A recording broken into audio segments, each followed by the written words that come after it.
Nous savons que toutes les prophéties qui ont été marquées dans le Tanakh, elles ont été écrites. Pourquoi? Parce que les prophètes, Akadosh Baruch Hu, lorsqu'il enseignait ça aux prophètes, il savait que les générations d'aujourd'hui en auraient besoin. S'il y a des prophéties qu'aujourd'hui on n'a pas besoin, alors elles n'avaient aucune valeur, on aurait pu ne pas les écrire. Elles avaient une valeur à l'époque, mais plus une valeur aujourd'hui. Si elles sont écrites et qu'on les répète et qu'on les relit et qu'on doit les étudier, cela veut dire qu'il y a une conséquence dans la vie d'aujourd'hui. Et aujourd'hui, Baruch Hashem, le peuple d'Israël revit et toutes les prophéties revivent à nouveau. Nous savons que dans le livre de Shmuel, dans le livre de prophète de Samuel, on parle de la royauté de Shaoul et de la royauté de David. Et on voit qu'en fait, que Shaoul prépare la royauté de David, du roi David. Et on se pose la question, c'est quoi la différence entre la royauté de Shaoul et la royauté de David? Lorsqu'on découvre et qu'on cherche que Shaoul a été nommé le premier roi par Shemuel, par Samuel, on va parler condivrite. Alors Shemuel, Shaoul et David.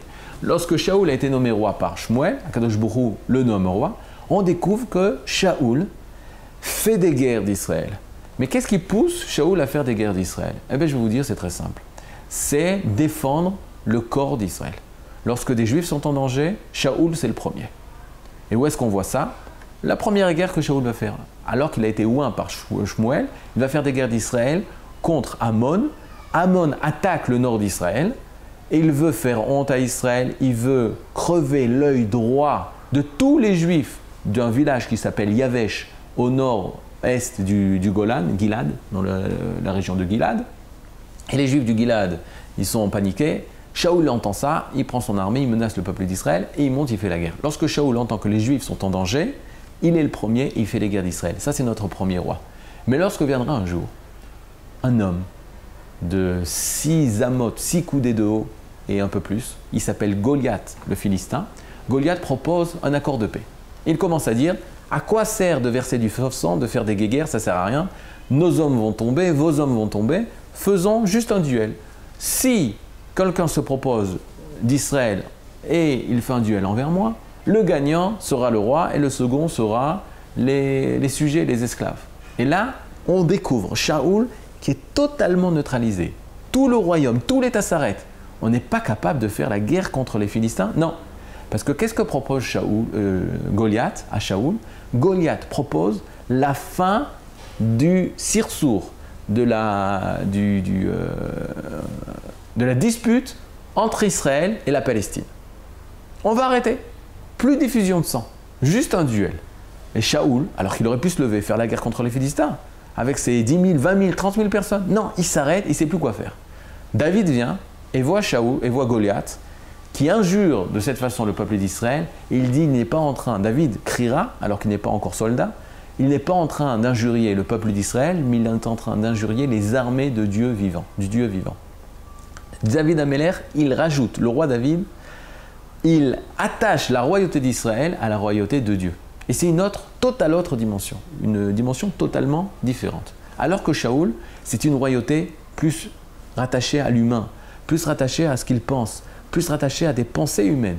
Et il réfléchit comme un humain. Ad Kedekar, que la Gemara nous dira, lorsque Shaoul a perdu la royauté, c'est après la guerre de Amalek.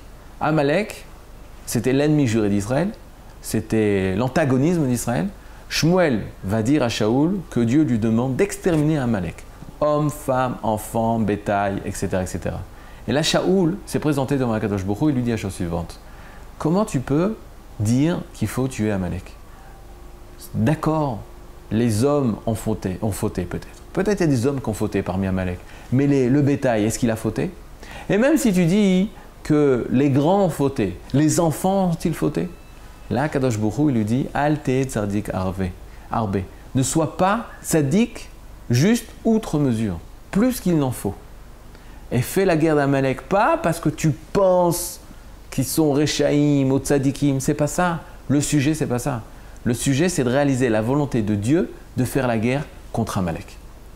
Lorsque on se pose la question, on se pose sur ce texte, et on découvre un Shaoul plein d'humanisme, plein d'amour envers l'autre. Alors tu peux dire, hey, peut-être il a raison, c'est dur de tuer homme, femme et enfant parce que Akadosh Baruch Hu le veut. On découvre que d'où ça vient chez Shaoul, ça vient d'un endroit qui n'est pas pur. Pourquoi? Parce qu'on verra ce même Shaoul qui était prêt à ne pas tuer hommes, femmes et enfants de chez Amalek, lorsque par intérêt personnel, il verra que le petit David, qui deviendra un jour roi, est en train de se cacher alors qu'il était en train de le poursuivre. C'est pas très moral ça. Lorsque David se cachera dans la ville de Nov, la ville des prêtres de Nov, Shaoul, par punition, ordonnera l'ordre de tuer tous les habitants de Nov. Et là, on découvrira qu'en fait, que beaucoup de personnes parlent d'une moralité surhumaine ou par rapport à Amalek, surdivine, au-delà du divin. Mais cela ne vient pas d'une source pure. Cela, lorsqu'ils auront besoin, ces mêmes personnes, on verra qu'ils auront 2 poids 2 mesures. Lorsque ce sera par rapport à l'intérêt personnel, alors on découvrira qu'ils n'ont aucune morale et aucune valeur. Notre royauté d'Israël, elle ne doit pas se rattacher à la morale de l'humain. On voit l'humain, qu'est-ce qu'il a fait? L'humain a fait la Shoah. L'humain, une autre catastrophe qu'il a fait, l'Inquisition. L'humain, il fait toutes les guerres qu'on voit aujourd'hui. L'humain, il est capable de détruire le monde. Le dernier siècle, qui est de l'humain le plus avancé, le plus moderne, c'était les 2 derniers siècles, c'était les 2 derniers siècles les plus cruels, les plus monstrueux. Et ça continue aux yeux de tout le monde et tout le monde continue à verser du sang innocent. Nous, le peuple d'Israël doit se rattacher à la morale divine, ce que Dieu veut, ce que Dieu veut réaliser. Et nous savons que lorsque le peuple d'Israël se rattachera à la parole de Dieu, alors il y aura la véritable paix sur terre. Kol Touv.